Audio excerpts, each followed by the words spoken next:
सभी को नमस्कार। मैं राम सहारे पाल,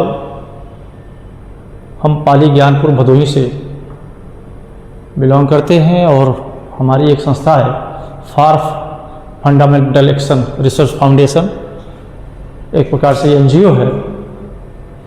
हम लोग इस संस्था के माध्यम से गांव में सरकार की योजनाओं के बारे में लोगों को जागरूक करते हैं, अवेयरनेस का काम करते हैं, लोगों को जन जन तक पहुंचाते हैं। सरकार की योजनाएं जो भी हैं गांव में पात्र लोगों तक पहुंचे, उसका लाभ लें। सरकार की मंशा भी है और संगठन का भी उद्देश्य है कि सरकार की योजनाओं को गांव तक, अंतिम व्यक्ति तक योजनाओं का पहुंच बने और लोग लाभ लें। उसी के अंतर्गत यहाँ पर एक सरकार की बहुउद्देशीय योजना है प्रधानमंत्री किसान सम्मान निधि योजना। इसके माध्यम से छोटे मझोले किसान सरकार के प्रोत्साहन राशि के प्रकार से है, पात्र किसान परिवारों को प्रति वर्ष 6,000 रुपये उनके खाते में सीधे जाते हैं। समान किस्तों में, 3 समान किस्तों में 6,000 रुपये उनके खाते में जाते हैं सरकार की योजना के माध्यम से। और कहा जाए एक बीमार व्यक्ति को या एक किसान को कुछ जड़ी मिल जाए तो उसका जीने का साहस बढ़ जाता है। ऐसे ही सरकार की योजना ये प्रधानमंत्री किसान सम्मान निधि योजना है। इसके बारे में थोड़ा सा हम लोग और विस्तार से जानेंगे।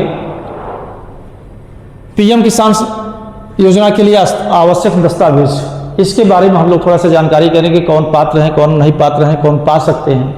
बहुत सारे लोग कहते हैं भैया किसान सम्मान निधि है, गाँव में जाते हैं हम लोग तो हमको नहीं मिलता, लेकिन क्या क्या आपके पास होना चाहिए तब उसको आप लाभ पा सकते हैं। जैसे नया पंजीकरण करते समय आपको निम्नलिखित दस्तावेजों को प्रस्तुत करना होगा। जैसे आधार कार्ड आपके पास होना चाहिए, साथ ही बैंक खाता पासबुक आपके पास होना चाहिए, खतौनी जो जमीन होती है उसका रिकॉर्ड आपके पास होना चाहिए, जिसको हम लोग खतौनी बोलते हैं। उसी के साथ आपको सिटीजन प्रमाण पत्र, नागरिकता का प्रमाण पत्र होना चाहिए, निवास प्रमाण पत्र कि आप यहाँ के निवासी हैं, तो आप इसका आवेदन कर सकते हैं और आप उसका लाभ ले सकते हैं। आगे चलते हैं। पात्र कौन, जैसे वे किसान परिवार जिनके पास खेती योग्य भूमि है, जिनके पास भूमि है, खेती करते हैं, वे इसके लाभ पा सकते हैं। भारत का कोई भी नागरिक हो सकता है, लेकिन जमीन होना जरूरी है।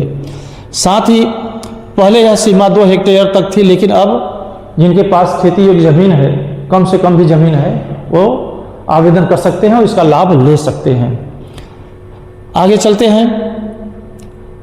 अगला पॉइंट है इसमें अपात्र, जो उसके लाभ नहीं ले सकते, जो अपात्र होते हैं उनके, वो कौन से श्रेणी में आते हैं, उनके बारे में थोड़ा सा हम लोग इस पर ध्यान देंगे।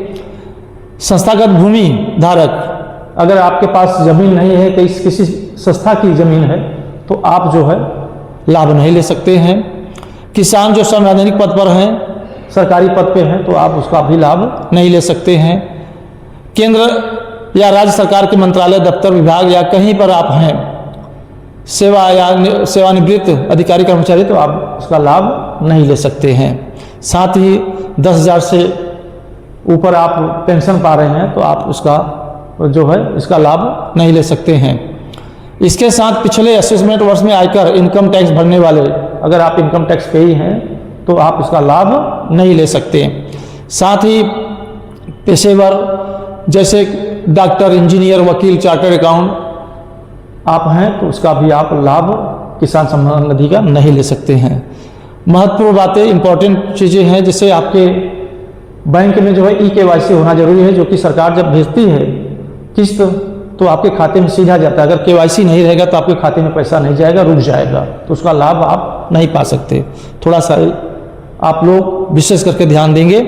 आधार लिंकेज, बैंक खाते में आपका जो है आधार लिंक होना चाहिए। सरकार यह भी देखती है कि आपका 2-3 बैंक होता है और पता लगा कि आप जो है किसी अन्य 2-3 बैंक में अकाउंट है, आधार जिसमें रहेगा वह सरकार की योजना के माध्यम से जो पैसा भेजा जाएगा वह उस खाते में जाए जहां आपका जो है आधार लिंक रहेगा। और हो सकता है आप दूसरा खाता आप दिए हैं, उसमें आधार नहीं है तो उसमें पैसा नहीं जाएगा, आप परेशान हो जाते हैं, हमारा पैसा आया नहीं। लेकिन आप ध्यान देंगे जहां आपका आधार लिंक रहेगा जिस बैंक में, और उस बैंक में आपका पैसा चला जाएगा, रुकेगा नहीं। ठीक। और जमीन का सत्यापन, जमीन का रिकॉर्ड मालिक के नाम होना चाहिए। जैसे आप पात्र हैं, आपके नाम जमीन होगी तब आप किसान सम्मान निधि के पात्र हो सकते हैं। बस इसी के साथ, और नया पंजीकरण के लिए आप आधिकारिक वेबसाइट पर pmkisan.government.in पर या फिर CSC केंद्र पे जाकर के आवेदन कर सकते हैं और इसका लाभ ले सकते हैं। इसी